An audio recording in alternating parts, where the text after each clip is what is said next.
大家好，今天分享白菜一种特别的吃法——乾隆白菜。乾隆就是历史上的乾隆皇帝，弘历，大家应该都知道。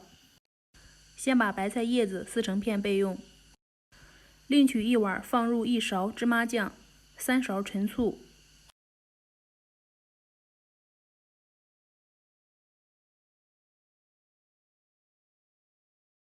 之后再放入3勺蜂蜜，也就是芝麻酱、陈醋、蜂蜜比例是1:3:3。如果喜欢吃辣的，可以切点鲜辣椒，效果会更好。再加入1勺盐，充分搅拌均匀，放到冰箱里面冷藏半小时。半小时之后，倒入白菜上面，拌均匀就可以吃了。乾隆白菜，我尝了一下，味道还是挺不错的，喜欢的话可以试试哦。